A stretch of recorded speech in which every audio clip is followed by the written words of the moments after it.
harus mengucapkan apa ini ya, atas bencana di negara ini.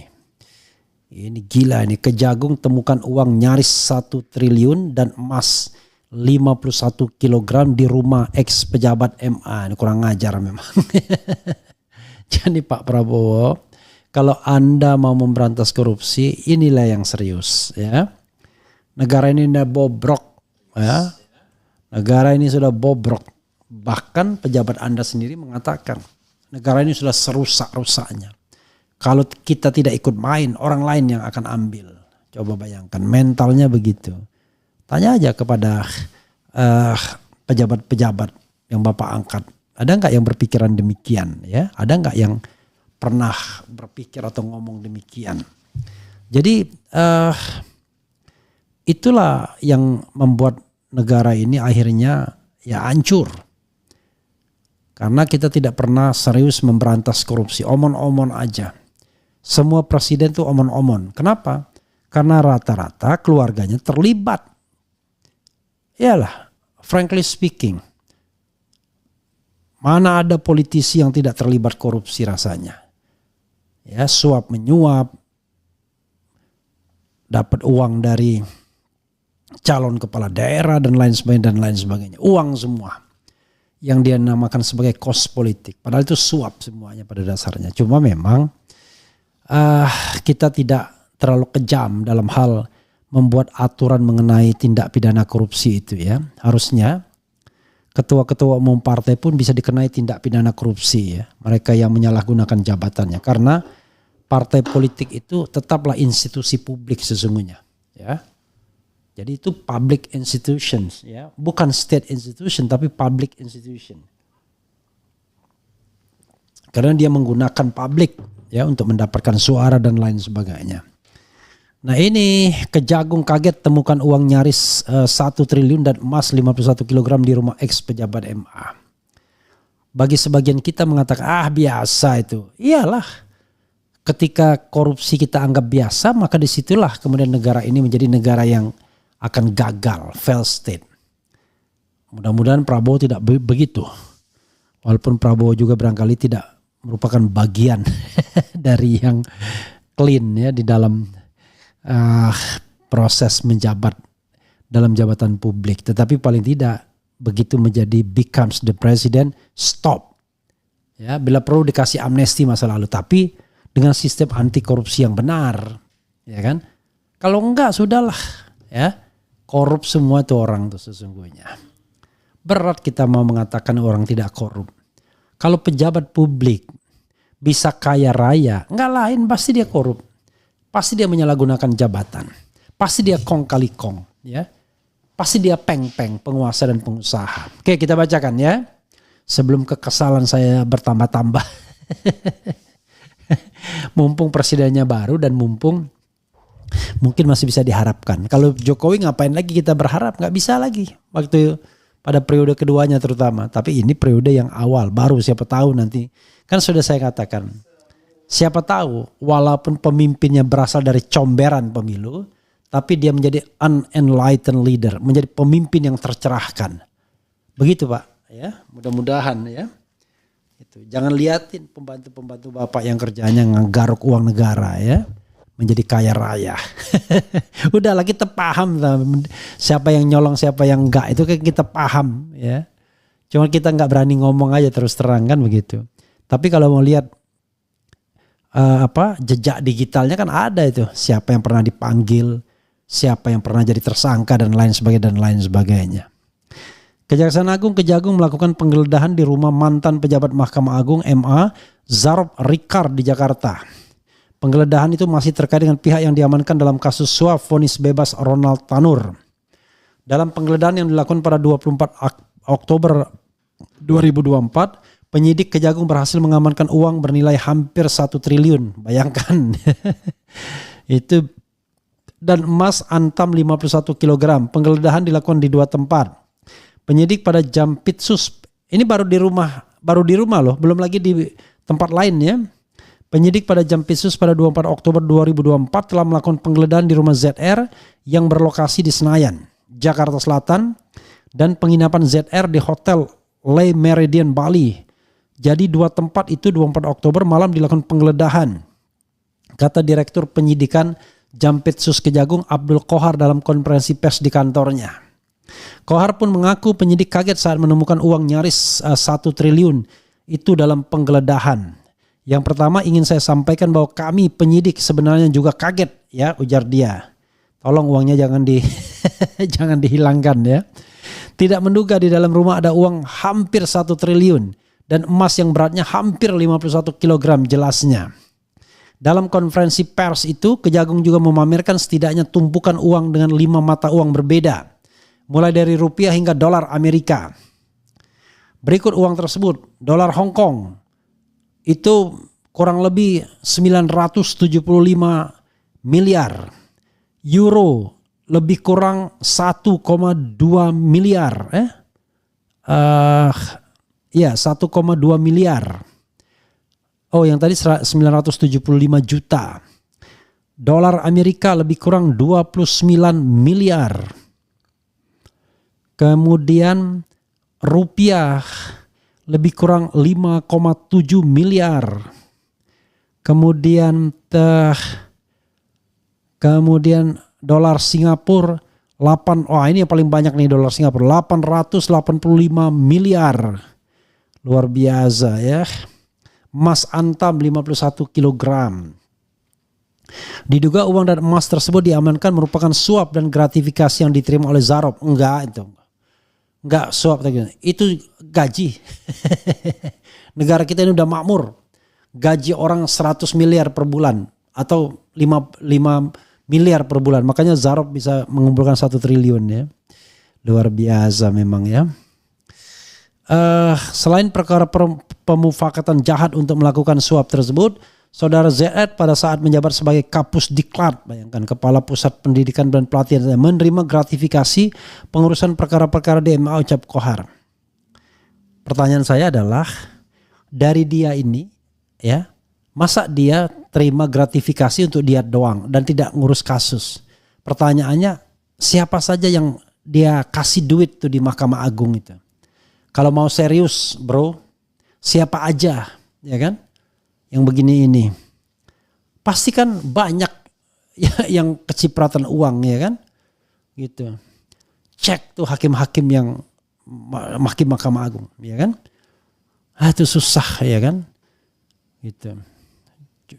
Coba sekali-sekali tanya itu hakim Mahkamah Agung yang ada yang sudah pensiun atau yang di tempat lain sudah seperti di MK. Gimana kehidupan hakim itu? Ada yang rupiah dan ada yang mata uang asing sebagaimana kita lihat di depan ini, yang seluruhnya jika dikonversi sejumlah 920 miliar dan emas batangan 51 kilogram. Ya 1 triliun juga ya. Kemudian jabatannya terakhir, Zarob adalah Kepala Badan Penelitian dan Pengembangan dan Pendidikan dan Pelatihan Hukum dan Peradilan Mahkamah Agung. Luar biasa ya. Orang mendidik orang untuk korup. Ia pun merupakan eksekutif produser film Sang Pengadil yang baru saja rilis. Kok bisa ya? Itu aja udah gak masuk akal gitu ya. Tak ada yang disampaikan Zarob saat ditahan. Pihak MA juga belum berkomentar kaitan dengan suap Tanur. Dalam kaitannya dengan kasus Ronald Tanur, Zarob ini diduga dijanjikan 1 miliar sebagai fee pengurusan kasasi oleh kuasa hukum Tanur. Bayangkan, Lisa Rahmat. Kasasi bertujuan agar kliennya tetap divonis bebas sebagaimana putusan pengadilan tingkat pertama. Padahal di pengadilan tingkat pertama itu 3 hakim yang mengadili pun ternyata diduga menerima suap. Kurang ajar memang. Lisa diduga juga menyiapkan uang 5 miliar untuk para hakim kasasi yang diserahkan melalui Zarob. Namun demikian dalam vonis kasasi, Ronald Tanur itu divonis 5 tahun penjara oleh hakim MA. Vonis kasasi diketok pada 22 Oktober 2024. Luar biasa ya. Kejagung tahan ex pejabat MA Zarob Rikar. Coba lihat. Ini orangnya, orang dari mana ini asalnya ini? Tersangka kasus dugaan pemufakatan jahat vonis Ronald Tanur Zarob Rikar digiring petugas di Kejaksaan Agung Jakarta. Kejaksaan Agung menahan ex pejabat Mahkamah Agung Zarop Rikar. Dia telah dijerat sebagai tersangka suap atau pemufakatan jahat pengurusan kasasi Ronald Tanur dan gratifikasi sejumlah perkara di MA. Terhadap tersangka ZR tersebut dilakukan penahanan di rutan selama 20 hari ke depan, kata Dirdik Jampitsus Kejaksaan Agung. Pantauan kumparan di Kejagung setelah konferensi pers dilakukan dan pemeriksaan rampung dilakukan, Zarop langsung digiring ke mobil tahanan untuk dibawa ke rutan. Tampak Zarop mengenakan borgol di kedua tangannya. Ia juga mengenakan rompi merah muda khas tahanan Kejagung. Tak ada satu patah kata pun yang disampaikan oleh Zarop saat ditahan. Zarop terjerat dalam dua kasus. Pertama terkait dengan dugaan penerimaan suap atau pemufakatan jahat pengaturan kasus dalam perkara vonis kasasi Ronald Tanur. Tanur merupakan terdakwa kasus kematian kekasihnya Dini Sera. Tanur dijatuhi vonis bebas oleh Hakim PN Surabaya. Namun ternyata vonis tersebut diduga karena adanya suap. Berujung 3 hakim dijerat tersangka karena diduga menerima suap tersebut. Kemudian jaksa melakukan kasasi atas vonis tersebut. Diduga terjadi upaya agar dalam kasasi ini Ronald Tanur juga divonis bebas. Caranya yaitu pengacara Tanur, Lisa Rahmat, bayangkan, menghubungi Zarop selaku perantara suap untuk mengatur kasasi. Yang bersangkutan sebagai orang yang mengurus atau sebagai perantara, kata Dirdik Jampitsus Kejaksaan Agung Abdul Kohar dalam konferensi pers di kantornya. Diduga Lisa ini menjanjikan uang 5 miliar untuk para hakim kasasi. Sementara 1 miliar sebagai fee untuk Zarop Rikar. Namun demikian dalam vonis kasasi Ronald Tanur ini divonis 5 tahun penjara oleh Hakim MA. Vonis kasasi diketok pada 22 Oktober 2024. Sementara kasus kedua diduga merupakan pengembangan kasus Tanur. Zarop diduga menerima gratifikasi dari sejumlah pihak. Hal itu terungkap saat penggeledahan di kediaman Zarop di Jakarta ditemukan uang hampir 1 triliun dan juga emas 51 kg dari kediaman Zarop. Diduga Zarop ini menerima uang dari pihak lain selain Ronald Tanur. Kejagung masih mendalaminya. Zarop dijerat beberapa pasal berlapis, yakni suap dan pemufakatan jahat dan gratifikasi. Kalau begini pantas hukuman seberat-beratnya, ya. Ini hukuman seumur hidup pantas itu rasanya. Ini lebih jahat dibandingkan satu kasus pembunuhan single, ya kan? Ini kan merusak sistem, bayangkan. Nah itu yang ingin saya katakan Bapak Prabowo, ya. Kalau kita tidak punya sense of crisis terhadap suap, ya, korupsi di negeri ini, rusak kita. Apalagi itu tidak dipunyai oleh pemimpin-pemimpin kita, pejabat-pejabat kita, ya. Ini untuk pengacara semacam Lisa Rahmat itu harusnya itu lisensinya dicabut seumur hidup. Dia tidak boleh lagi berperkara setelah bebas. Silakan cari penghidupan yang lain tapi tidak boleh menjadi lawyer lagi. Harusnya begitu. Ini enggak. Lawyer ditangkap bolak-balik, nyuap sana nyuap sini. Paling di vonis ringan, habis vonis ringan balik lagi menjadi lawyer, pengacara. Berat kita, ya. Ada kasus ketua umum partai besar, bla bla bla bla bla bla bla bla. Nggak mungkin lah nggak ngerti mana partai besar, mana partai kecil, ya. Tapi pastilah diselesaikan di balik layar semuanya itu. Ini kayak kita nggak paham saja. Kalau ada kebebasan menyatakan pendapat, opini 100% di Republik ini, udah lama orang akan men-spill itu semua, ya. Begitu. Tetapi masa sih orang seperti Prabowo nggak paham yang begini ini? Pasti paham kan? Mana yang suka ngatur-ngatur perkara, mana yang suka cari-cari uang lalu kemudian jadi gini, kalau kita kaitkan korupsi itu 3. 1, korupsi yang konvensional. Korupsi yang konvensional itu ya suap menyuap, ya, itu konvensional, terima duit, itu ini. Yang kedua, korupsi yang terkait dengan kebijakan. Nah, kebijakan itu agak meningkat. Kasih kebijakan apa misalnya Menteri X menguntungkan si Y. Nah, itu korupsi kebijakan. Nah terakhir yang paling berbahaya itu korupsi berjaringan. Korupsi berjaringan ini yang kita tidak bisa, yang susah untuk kita lawan. Salah-salah kita yang masuk penjara karena dianggap menyebarkan fitnah, kebencian, ya, nama baik. Jadi kalau dia korupsi berjaringan itu ada semua. Ada lini medianya, ada lini buzzernya, ada lini ininya. Pokoknya kalau kita mau masuk menembus mafia itu, Kita yang langsung terplanting. Nah, hanya orang dengan komitmen tinggi yang bisa memberantas ini semua. Ya itulah Presiden Republik Indonesia. Kalau mau, perkuat KPK. Cabut undang-undang KPK yang melemahkan KPK pada tahun 2019. Kembalikan KPK pada marwahnya. Ulangi rekrutmen KPK. Ambil lagi orang-orang yang punya komitmen. Baru negara ini benar, Pak Prabowo, kalau mau benar. Tapi kalau cuma mau omon-omon aja, mau main korup-korupan, salah satu korupsi itu ya korupsi politik.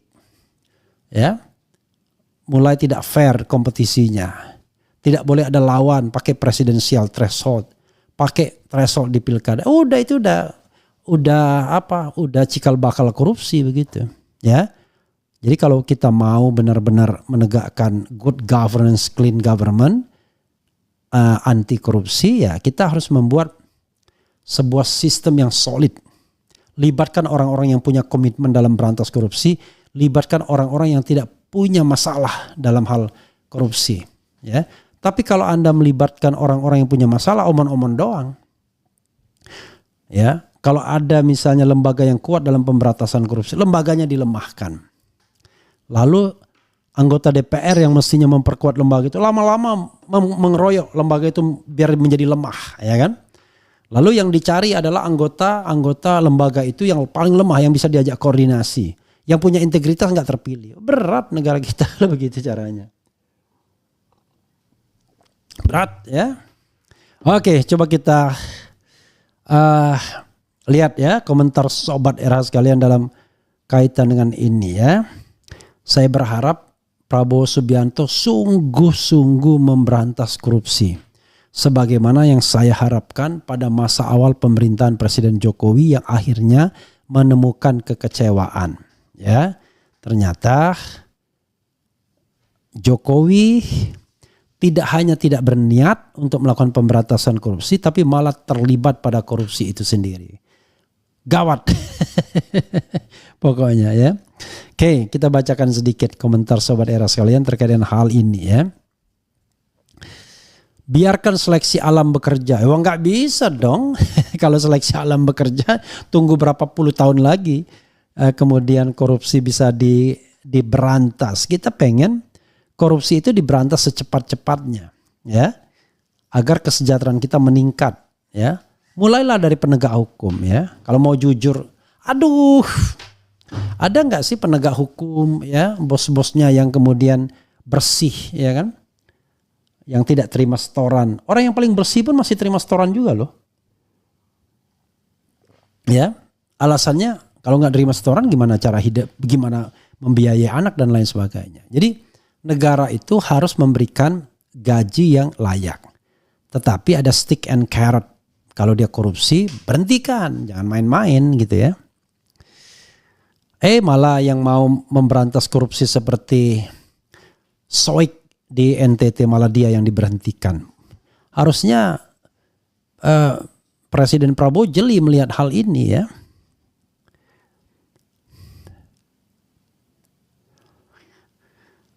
Bagaimana caranya untuk menetralisasikan dan menggunakan demokrasi dengan seluruh-seluruhnya, dan bagaimana caranya memantau 100% kinerja dari para pemerintah. Apakah DPR masih bisa dipercaya, Bung? Anda mau percaya DPR ya sampai mati Anda nggak bisa percaya. Orang yang mendapatkan kursi dengan cara nyogok, Anda mau percaya nggak ada gunanya.